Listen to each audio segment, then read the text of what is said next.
Hello and welcome back to my channel. For today's video, I'm going to be reviewing the Calpak Luggage set, which comes with a check-in and carry-on suitcase.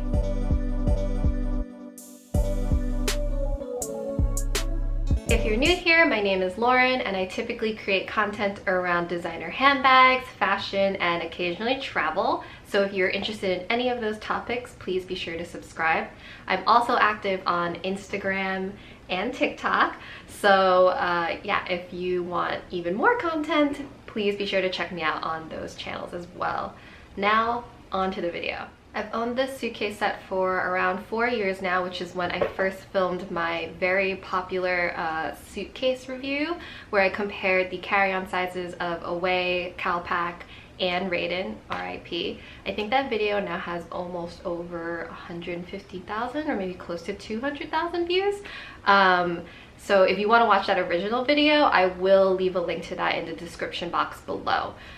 Anyways, based off of those comments and DMs that I've been getting off of that original video, looks like most people bought the Calpak set, which I believe was the most affordable of the three. And so I figured as a follow-up, I will review the luggage set as a whole. I will start with the carry-on and then move on to the check-in, and I will be sure to leave timestamps down below so you can skip around to whatever you find most interesting. The entire set retails for $470, but Calpak usually has sales, so if they don't have a sale right now, I suggest you wait if you can. As for the carry-on on its own, it retails for $195 right now. It is a hard-sided and lightweight suitcase, and the dimensions are 22 inches high, 14 inches wide, and 9 inches deep, which means it fits in most overhead bins. All of Calpak suitcases come with 360-degree spinner wheels, which means you can very easily either roll it at your side or drag it behind you. There are handles on the side and on the top, which makes it very easy for you to grab onto it and like hoist it in and out of the overhead bin. Another great feature is the integrated TSA lock, and while that probably won't stop a very determined thief from just straight up stealing your entire suitcase, it does provide peace of mind if you do ultimately have to check it in or you end up leaving it with like your hotel or something. The interior has one side that is zippered with 2 shoe pockets and a mesh zipper pocket, and then the other side has a compression strap to keep your clothes in place, and it also has like a small zipper pocket along the edge. As for my experience with this suitcase for the past 4 years, it is the only check-in suitcase that I own, so it has easily gone with me on over like 20 or 30 trips so far, and it's still holding up really nicely. The only problems, I guess, are that the rubber on the handle itself is wearing away now, and there are like scuffs on the side, but that's kind of like, you know, to be expected for the amount of times that I have actually used this suitcase. Now moving on to the check-in. On its own, the check-in is $275, and it is pretty much the same as the carry-on except it's bigger.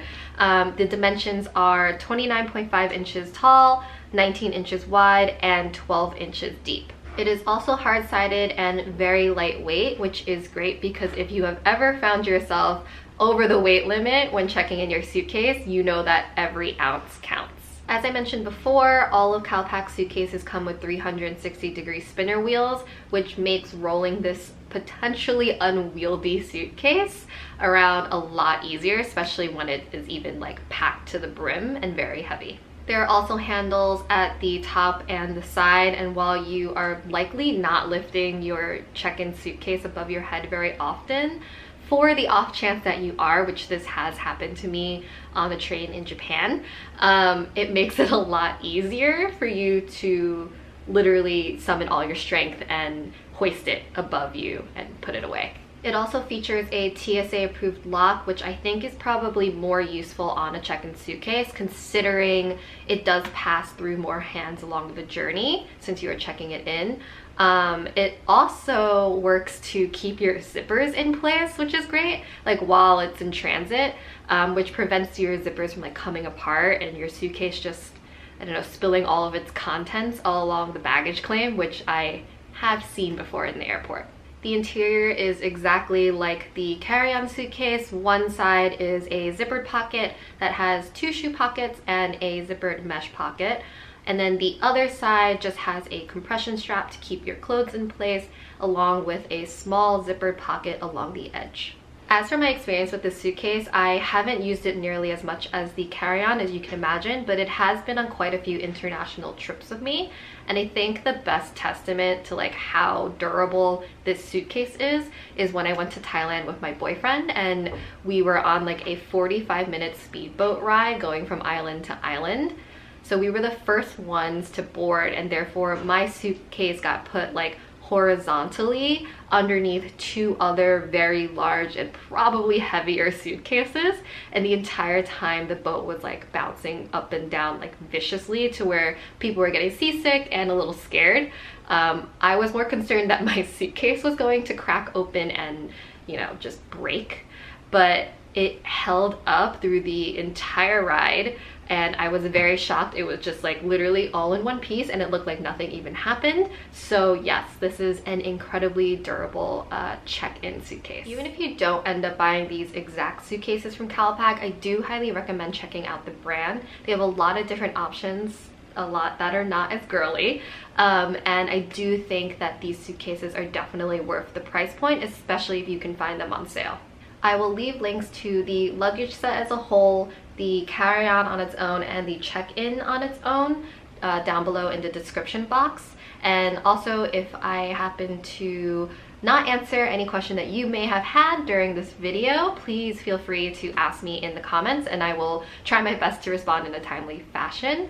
And as always, I hope you enjoyed this video. Please be sure to hit subscribe if you haven't already, and I will see you all in the next one. Love you all. Bye!